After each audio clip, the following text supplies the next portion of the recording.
Olá! Senti necessidade de fazer mais esse vídeo aqui agora, porque ainda há pouco eu comentava sobre, no videozinho aí anterior, sobre a escola tradicional.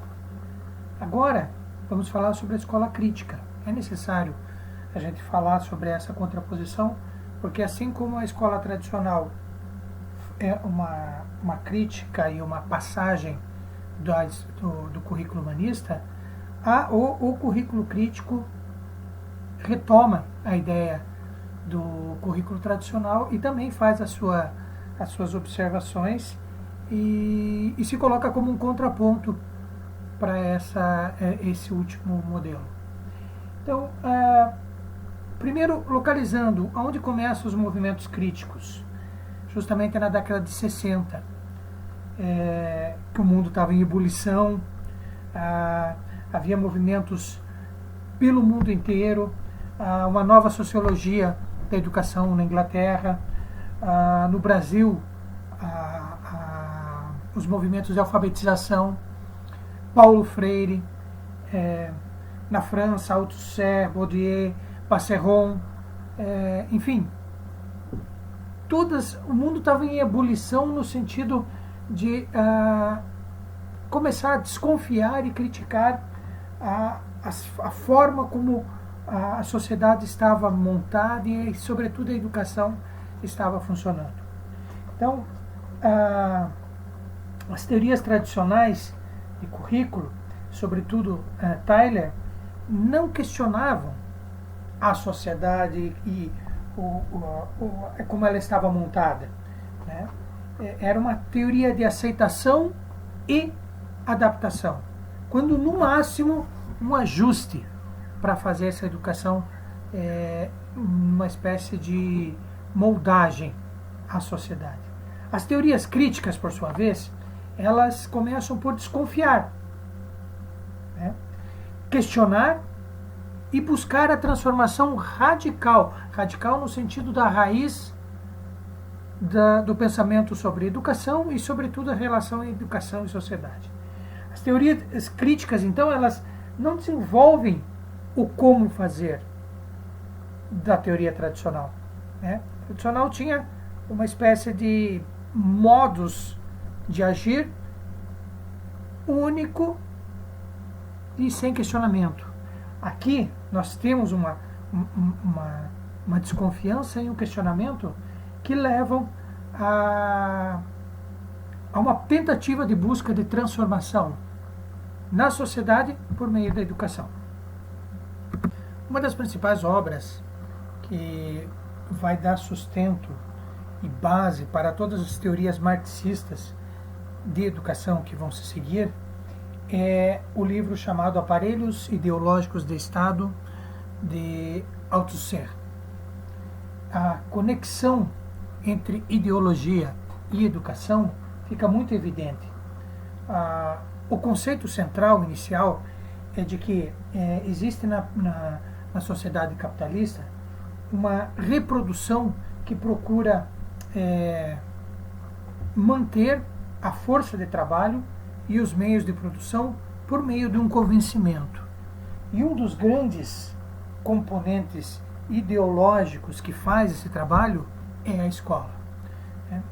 O capitalismo ele se funda no mantenimento de algumas certas estruturas e a educação se presta a manter essa estrutura.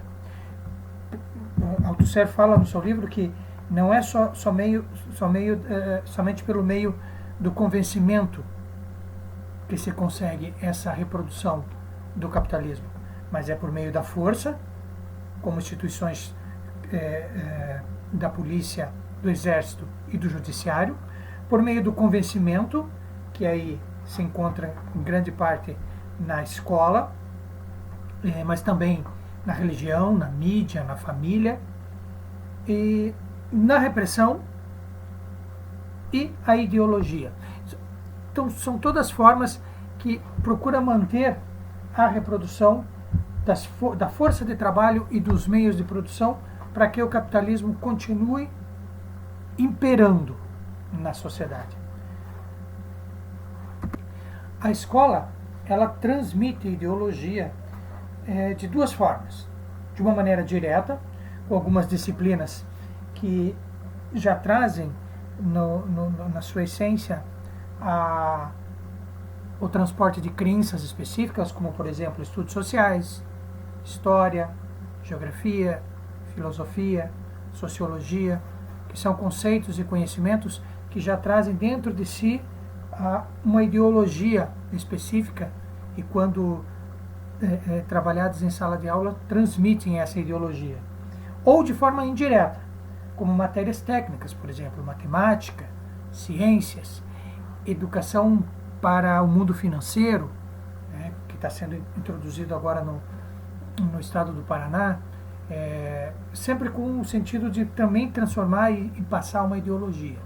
A ideologia é uma certa forma de ver o mundo, né? A ideologia ela pode ser includente ou pode ser excludente. E a escola tem um grande problema. Ela, em sua grande medida, ela se torna discriminatória, né? Porque estabelece alguns padrões em que as crianças acabam se identificando. Crianças da classe operária são subordinadas, submissas. Crianças da classe burguesa comandam, controlam. O resultado é uma divisão da sociedade dentro da sala de aula, né? A relação da escola com a economia e com o modo de produção capitalista é bastante evidente.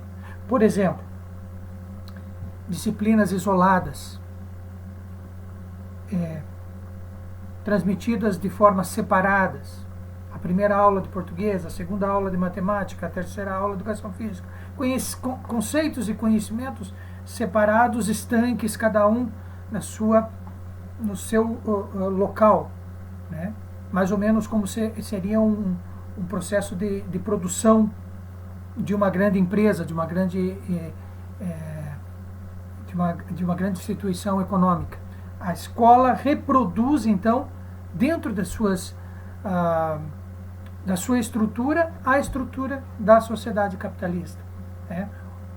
O início da aula, o término da aula, os horários, né?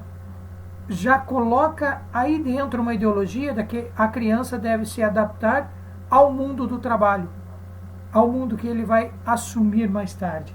Então, o Althusser fala, a escola é sim um forte meio de reprodução dos meios capitalistas. Bowles e Gintz escreveram A Escola Capitalista na América, perceberam essa relação social da escola que incorpora na psique da criança as atitudes de um bom trabalhador. Por exemplo, a subordinação, o professor que manda, o aluno obedece, a pontualidade, a aula começa, determinado horário, tem os seus lanches, tem os seus intervalos, sua troca de professores, né? Assiduidade, frequentar todos os dias, né? É uma forma de o aluno internalizar para depois agir automaticamente, até mesmo, diante do mundo do trabalho. A escola reproduz o mundo do trabalho. A escola cria as relações que serão necessárias e usadas no mundo do trabalho.